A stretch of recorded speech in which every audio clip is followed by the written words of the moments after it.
Everybody. We are here to talk about educational benefit. This is a workshop that is a part of our technical assistance program through the California Department of Education and our project here in South County, SELPA, Equity, Disproportionality and Design. And my name is Ryan, and I'm going to be getting us kicked off today.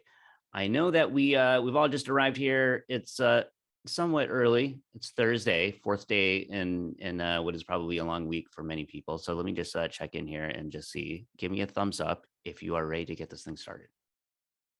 Great. Okay. Oh, let me just hit record here real quick. I did it, Ryan. Oh, you did. Thank you. Okay, perfect. Okay, so really quick, a little bit about the team that I work for. Equity Disproportionality Design is a grant-funded project that is operated by the South County SELPA. So if you are in a SELPA or you are a school district and you know who your SELPA is, we're just like that SELPA. Just a small difference that within our SELPA, we have this small team that works on preventing disproportionality in schools. By doing a few different things, but relevant to what we're talking about today, we develop professional development, this time in collaboration with our friends over at the California Department of Ed. So because it's a collaboration, you'll note that we have 3 teams here to help. There's us, led by Executive Director Russell Coronado, and then present, Adrian, me, and Aaron and Olivia. Not present today is our teammate Marcus Jackson. We're also joined by 2 of the focus monitoring technical assistance units from the California Department of Ed. So that's Unit 2, who are going to be delivering the content today for educational benefit. And then we're also joined by the other FMTA unit, Unit 3. So one of the inherent challenges, I think y'all have been through this journey with us, most of you, for a bunch of the workshops. And so you know that we like to start with our way of conquering the inherent challenge of building a relationship in a virtual format. And the way that we do that is to start off with something creative. We've got a couple of questions that we want to throw out there. You'll be answering in the chat. These are light questions meant to just set the tone. If you're uncomfortable answering them, you don't have to, but we hope that we've made some really fun ones. These are different from the ones that we've done before. So I'm going to show them on the screen one by one, reflect on it, and then answer in the chat. Thumbs up if you are ready for the first warm-up question. Okay, here we go. First one, here it comes. What's the next book you want to read or listen to? True Biz. Kingsley says True Biz. Heather Ferguson, How to Be an Anti-Racist. Loved it. Love that book. So good. Tom O'Malley says The Bible. Oh, Jessica says Atlas of the Heart. Aaron and I are reading that. Aaron has probably finished it. I am still reading it, which was true about 4 months ago. Not done with it yet. Oh, Kristen, The Storyteller, Dave Grohl. That one I have finished. So good. So good. Okay, keep those coming. Here comes the next one. What's your favorite dessert? Oh, Ready Player 2. Sequel to Ready Player 1. That's interesting. Okay, ice cream, anything chocolate, agreed. Rice pudding, yep. Coffee Haagen-Dazs, there's a classic. Lots of ice cream. Cheesecake, we got two votes for cheesecake at the same time. Aaron says donuts, which is also my favorite dessert, as evidenced by the fact that I ate 3 of them yesterday. Okay, keep those coming. We are going to keep this as light as we can. We're going to engage some hard content, but we know that chat is a way that we can make this feel like we're all in the room together, and also recognize through our common love for both books and dessert that we are all human beings. Okay, so next, community agreements. You've seen these before, most of you, but in case this is your first one with us, worthwhile going through these again really quickly. The first is take care of your personal needs. If you need to get up and stretch, top off your coffee, turn off your video for a little bit, please do that. because it's good for you, but also it'll create a better learning environment for you. Second, assume the best intentions of other participants. We're talking about tough stuff today. Through our journey together over the next few months, we'll probably always be talking about tough things. And so really important to create a safe environment, know that everybody's coming from a good place and is starting from where they are at. So just make that assumption. Third, ask what you need to know to understand and contribute. Our job is to deliver you to the point in November where you are making your plans with all the skills that you need and the confidence and empowerment to promote equity in your schools and reduce disproportionality. But to do that really well, we need to know how you're doing and how much of this you are grasping, what you need help with. Fourth, camera on is encouraged. So we've learned that the best vibe for this whole thing is when your cameras are on, but we also understand that's not for everybody. So if you need to turn your camera off, that's okay with us, but we hope that you keep it on. And then finally, participation, super important. What we have learned over the last few workshops is that participation works best by chat. We've got a lot of content to deliver. So if we give some prompts to participate, chat's probably going to be it for most of the time, but occasionally the speakers might ask you to go off mute and invite you to participate that way. Okay. I mentioned earlier that this workshop is this series of workshops is a collaboration. And more importantly, it is a collaboration around some common values that our team, ED&D, shares with our friends over at the CDE. We think of those values in two ways. One really broad that we introduced at the onboarding session, and then one specific to educational benefit. I'll read those two now. The first, how do we keep students at the center of our technical assistance work? The inherent challenge of technical assistance work is, of course, there's a compliance element to it. And sometimes we don't think of the connections that has to our day-to-day work with students. That's understandable, includes a lot of forums and stuff like that.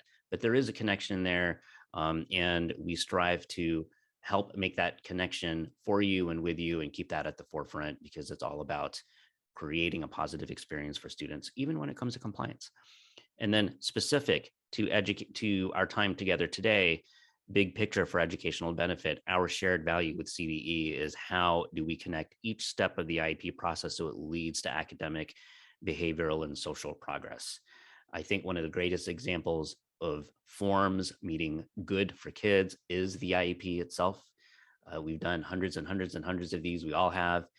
So I know that we can sometimes lose connection with what this document is about. And we hope to make that connection again today and see how all of those parts connect so that we can creatively use that document to build something really great for kids. Okay. One more thing, and then I'm going to hand it off to our friends over at FMTA 2. We've received some feedback that this journey that we're inviting you to take with us is massive, and it can be hard to tell where we are in the process. We understand that, we know what that feels like. So here's a little roadmap. We started at the onboarding training and we've come a long way. We've started with that. We did the data drill down workshop and the parent input workshop. Many of you are working on your assignments for those. Yesterday, we did policies, practices, and procedures. And then today, we are at the second to the last workshop before we finish the gather and inquire phase of our time together. And that's called educational benefit. You got one more after that for gather and inquire, and that is infrastructure assessment. Okay, that's enough for me. Thank you for being with us here today. I am now going to turn it over to FMTA 2 to go talk about educational benefit. Good morning. I'm Donna DiMartini, and I'm the administrator for Focus Monitoring and Technical Assistance 2. James Johnson is the other administrator who works with Targeted and will be the administrator for FMTA Focus Monitoring and Technical Assistance 3, which is doing the same work that we're doing in the targeted monitoring. I'm going to quickly introduce my staff because they are going to be interacting during this PowerPoint presentation. Allison Greenwood is not here today, but she's in Region 3. David Grundon, will be presenting, and he's in Region 6. Jacqueline Stewart is sharing with the presenting, and she's Region, are you Region 9? Lynn Boone has been Region 10 and is now helping with Region 3 because we have a lot of charters in that region that are from all over the state. Shakshi Sharma, the same, she'll be Region 3. And Tamara McMillan is Region 11, and Vince Pastorino is Region 4. We also have Libby, I think Libby Durkee is Region, who's in FMTA 3, and I didn't list them here because they're, you know, they present this disproportionality in mostly everything you may, I'm sure you're familiar with them. Region 5 is Libby. Region 8, I think, is Nicole. And Region 1 is, oh, you're gonna have to help me with this. 1 and 2, is that Jeff? 1 and 10. 1 and 10? Oh, Jeff is doing, and who's doing 7? 2 and 7's Deandra. Deandra, thank you. Sure. Okay, so that's our team, and we'll go on. I don't think I can share the slide. Can I change the slide, or are you doing that? I just did it for you, Donna. Thank you. Okay, so one of the most beneficial thing that we think we do as CDE is this practice of the educational benefit review. We've done it for many years in what we used to call verification reviews and comprehensive reviews. And we think it does, and it is so beneficial. And we don't know how many of you have been involved with it because we usually do it with a small group of people at each LEA when we used to do the comprehensive review. So what we're trying to do today is, for those who are new, is know that when we're doing the educational review, we focus on a free and appropriate public education. And we always, when we do that, the free appropriate public education that each student is entitled to, we also want to make sure that the least restrictive environment is always considered, because there's always some kind of harmful effect when a student is not in the general ed classroom. Sometimes that is more beneficial for them not to be to be in that classroom, but that's our focus, is to try to keep as much students as included as possible and have the same access as any other general ed student. And we have to remember that they are all general ed students. So today we're going to gain some knowledge on how the process of the educational benefit review, and understand that this is just an introduction. It's not going into, and we will do further trainings to give you all the information for each step of the educational benefit. Educational benefit refers to the examination of either initial or a triennial, and the 2 years following, the 2 annual reviews following. And we're going to be determining whether that it was designed to actually, is it meeting the needs of the students, and is it reasonably calculated as a result of the progress that the student has made? And we'll get into those steps later. Okay. Thanks, Donna. Yeah. Hi. Good morning, everybody. Thank you, Donna.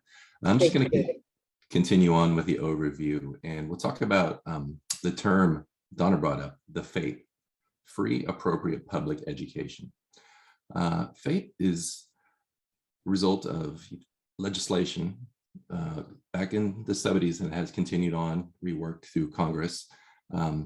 Congress found that disability is a natural part of the human experience, and in no way diminishes the right of individuals to participate in or contribute to society. Improving educational results for children with disabilities is an essential element of our national policy of ensuring equality of opportunity, full participation, independent living, and economic self-sufficiency for individuals with disabilities. You can see that it has been codified below in the 20 US Code 1412, and the FAPE is available to all children with disabilities. When we change the slide, you'll see that the Code of Federal Regulations, you'll see that FAPE must be available to all children residing in the state between the ages of 3 and 21. So the key takeaway there, in my opinion, is the word must. Down in subsection C1, each state must ensure that FAPE is available to any individual child with a disability who needs special education and related services, even though the child has not failed or been retained in a course grade and is advancing from grade to grade, which is an important passage. You'll see below, continuing on with the codification, the California Education Code states, every individual with exceptional needs who is eligible to receive special education, instruction, and related services under this part shall receive that instruction and those services at no cost to his or her parents or as appropriate to him or her. A FAPE shall be available to individuals with exceptional needs. You can see continuing on shall. Most recent Supreme Court case, 2017, and what is compelling about this case is that it was unanimous. All the justices that participated voted 8-0 in support of Andrew versus Douglas County. And the Supreme Court stated that a school must offer an educational program that is, quote, reasonably calculated to enable a child to make a progress appropriate in light of the children's circumstances, end quote. Takeaway from that passage is that the standard has two key parts. First part is that it must be reasonably calculated and that the progress that is appropriate in light of the child's circumstances. Do we have any questions up to this point? Thank you.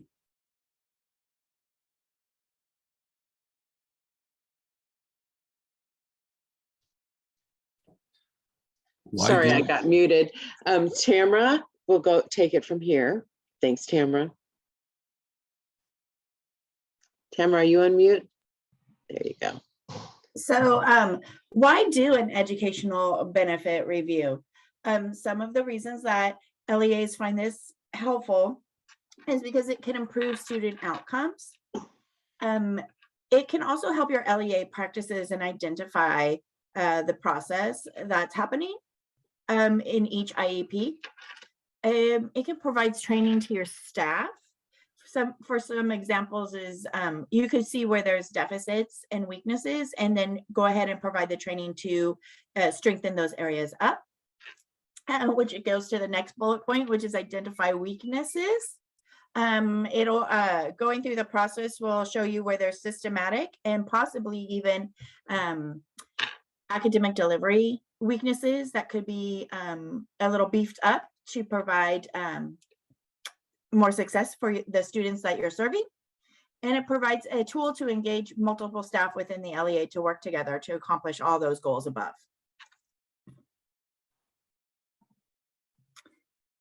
So the Ed Benefit Review guides a team through comparison of specific components of an IEP and to determine that reasonable calculation that David talked about earlier in the presentation. It includes going through 3 consecutive years of a student's IEPs. You always start with an initial or a triennial review, and then you look at the 2 subsequent years after those.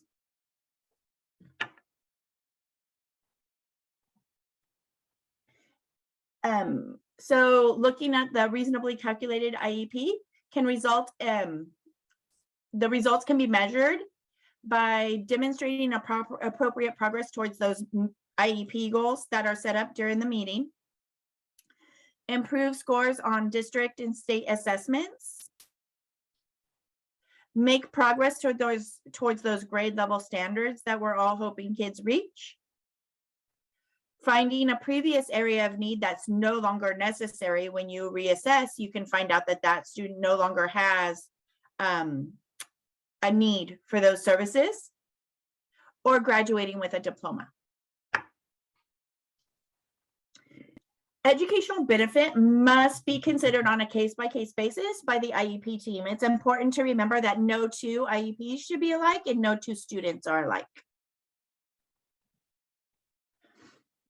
So when you're looking at who to select, which students to select, the students have to be of school age and they have to be receiving special education services. Again, I just want to reiterate that you start with that initial or triennial review, and then you look at the 2 subsequent years, the 2 consecutive years after that. And the reason that you're doing that is you're looking for that progress. You're looking to see for those systemic or academic instructional weaknesses. You're looking for areas that you're doing really well in. You're looking for that academic growth. Which will take us to Donna.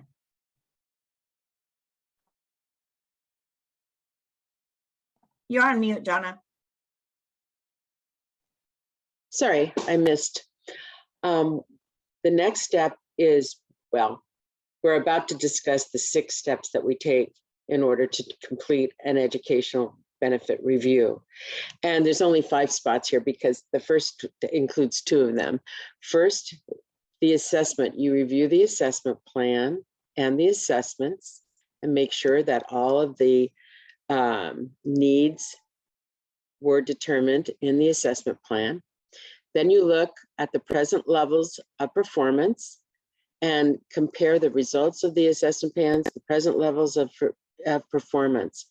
And from there, you calculate and look and identify the areas of need. So for example, math might be a need. Reading comprehension could be a need. That's how they were assessed. So from those, identifying the needs, you determine the goals.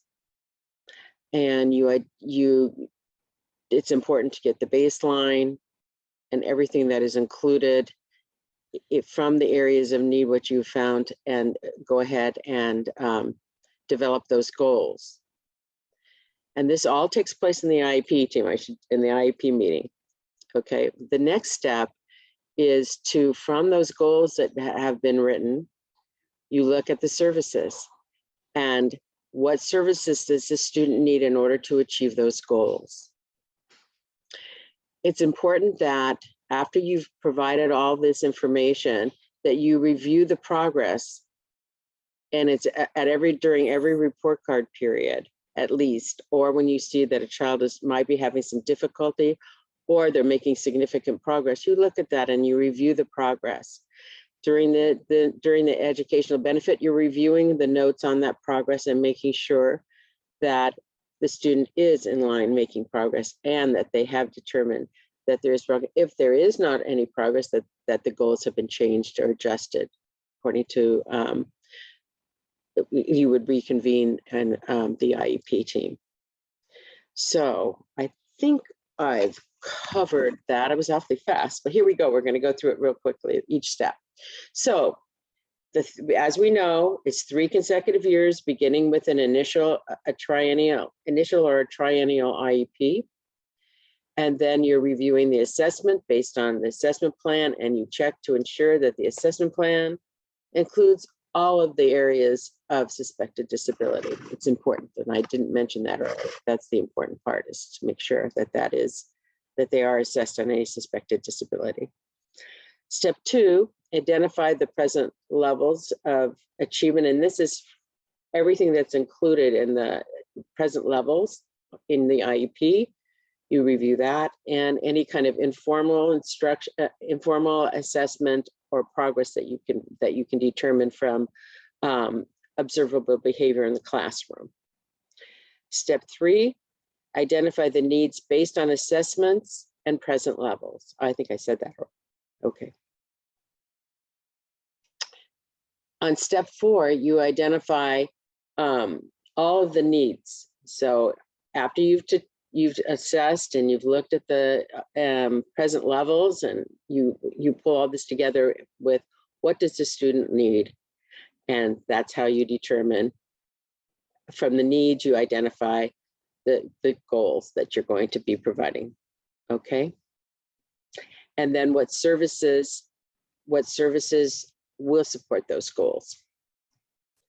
Okay, and then we're verifying this, and I like the way this is written too, that you're verifying the services resulting in appropriate progress, and you adjust when necessary.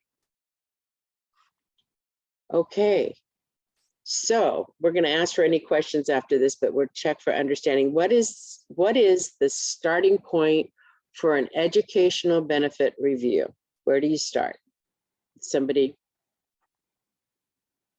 unmute and just give us the answer to that.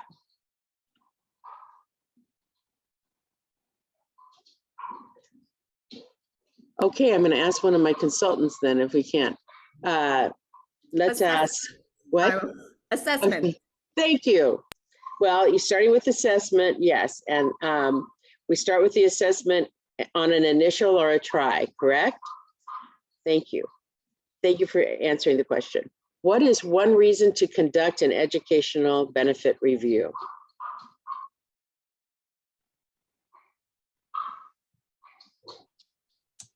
To identify areas of need and how to help with academic progress. Okay, very good. Thank you. Does anybody have anything to add? Okay, so how does educational benefit review address disproportionality?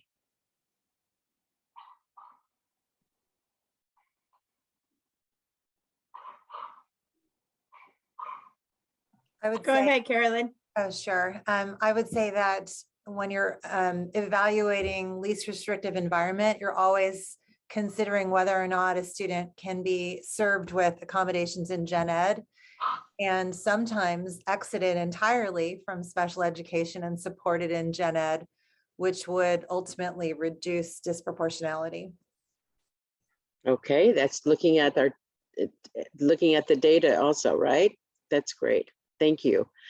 Does anyone have any questions?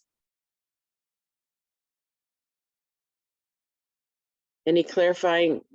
Okay, so this is the introduction, and there'll be at least 2 more trainings following this for targeted, specifically because you're doing it voluntarily. You're not required to do this, or you do it and you do it independently. So I think you'll be getting some help from ED&D on this, correct? Donna, can you just clarify, we're not hosting any additional trainings besides this afternoon session? Oh, So yes, what we'll be exactly doing that. What are you Yeah. talking about? So we do additional training for ed benefit to help them get through, and it will be done. We'll be providing dates in the next couple of weeks. Got it. Okay. Okay. And we'd be glad to, and it would be held, the technical assistants after that they will be working directly with their consultant to coach them on educational benefit, although it would be done within the schools, districts, the LEAs. Okay, so maybe I'll go ahead and go into how the LEAs can contact their FMTAs. If we can share, Ryan, I'll share the screen for me.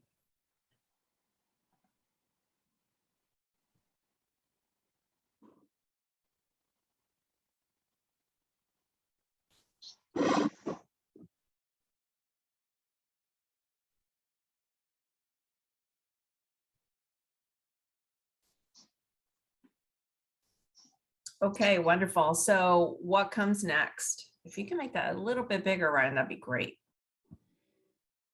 I already have my reading glasses on. Oh, there we go. Better. Thank you. I'm already blind, but okay. So some important dates for everyone. And if you've attended our previous sessions, this is included in that slide deck as well. As you know, you're currently in the step 1 gather and inquire phase. You've been attending separate trainings and completing homework assignments and activities. That runs through June. Yesterday and the day before, we had the FMTA Unit 3 team go through the student file review, policy procedures review. That submission is going to be due on June 30th. And then starting July, step 2, investigate training activities. That is where you're going to be receiving additional training on root cause analysis will happen July through September. In August, as we said, for the policies review, there will be CDE will notify LEAs of corrective actions. There'll also be some feedback sessions provided by CDE in collaboration with ED&D. Finally, in step 3 will begin in October 2022. Student level data corrective actions are due. Policy procedure actions will be due in October.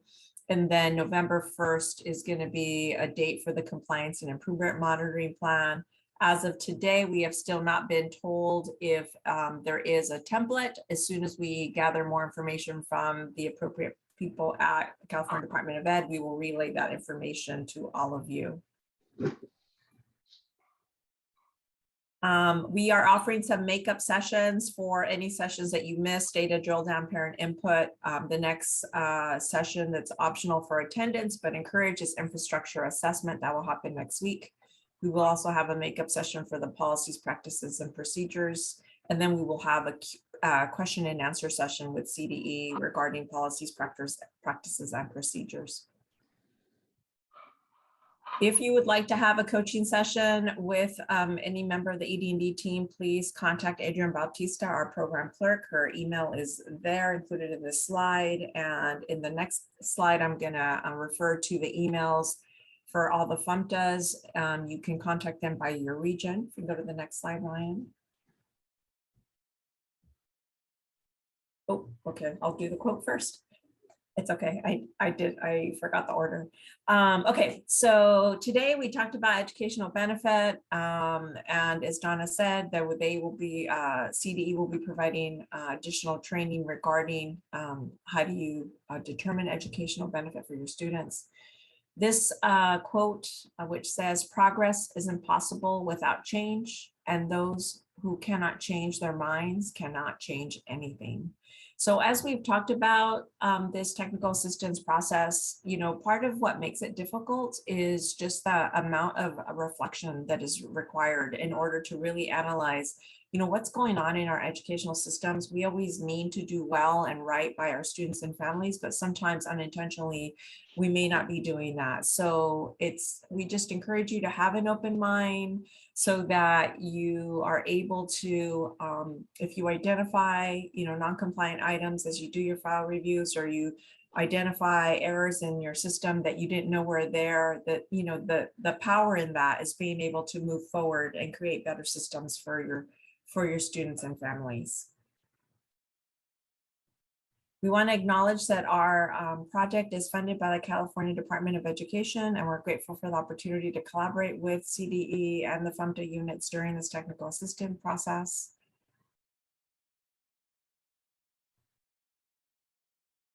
Ooh, I don't see the map. Okay, the next after this, if you want to go to the next one, Ryan. Okay, here we go. So where it says here, find your region, if you click on there, it'll take you to the website. It'll help you find electronically, you look for your name and it'll tell you what region you're in. And in the next slide, all of the FMTAs are identified here by region 1 through 9 on this page. And the next page is region 10 and 11, and then the leaders for FMTA unit 2 and 3. And then finally, the last page, it just includes the emails for our team. And then finally, we're going to open it up to a gallery view. We will stop sharing, and we will allow you to ask any additional questions of the FMTA team regarding educational benefit.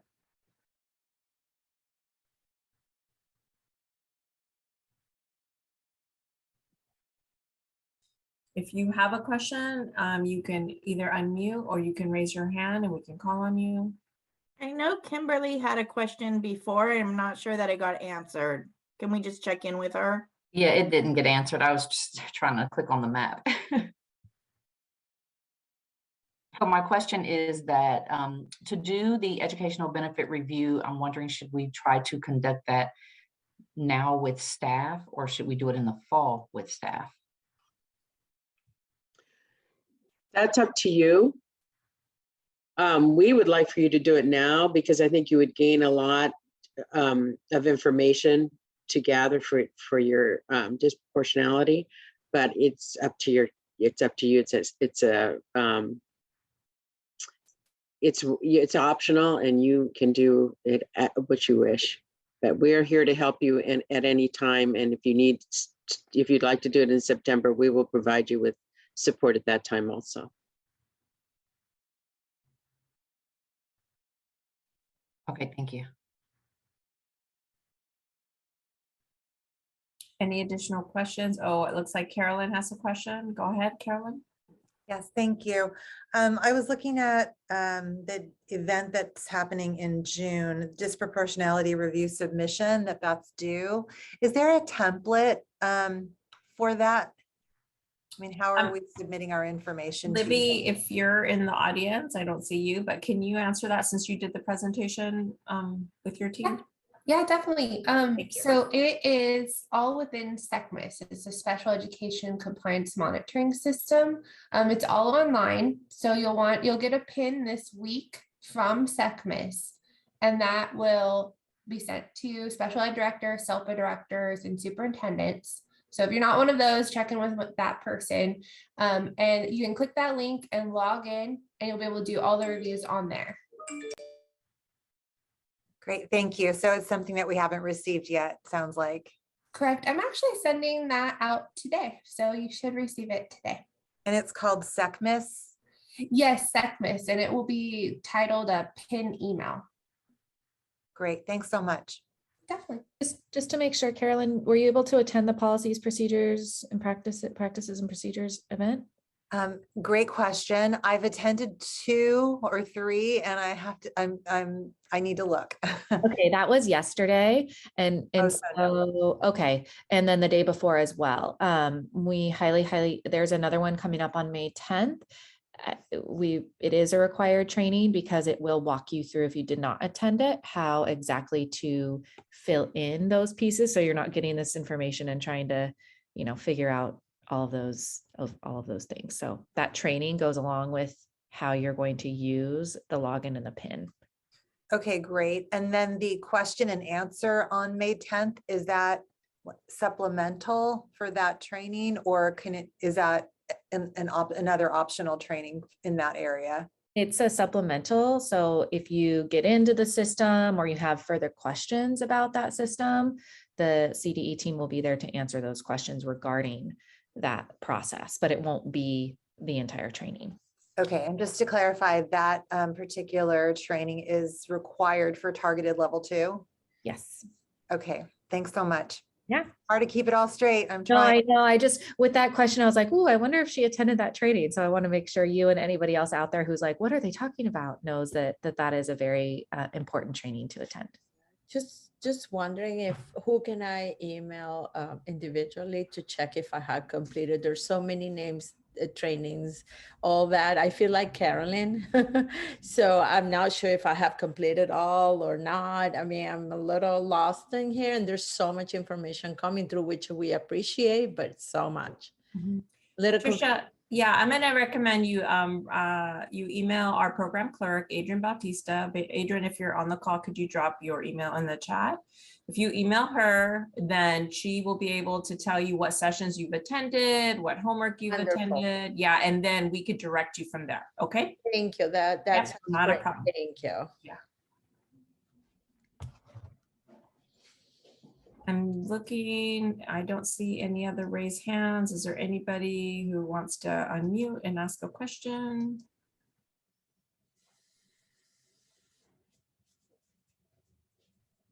Okay, FMTA Unit 2 or 3 team, do you care to share any other additional information with our participants?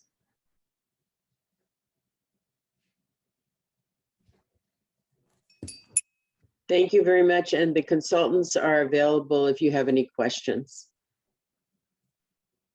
Okay, so don't hesitate to, you can use the slide that has the emails for all the consultants from both teams. Feel free to reach out to them as well, and they can set up a coaching session with you. We do appreciate your time. Thank you so much. We're going to go ahead and end today's session.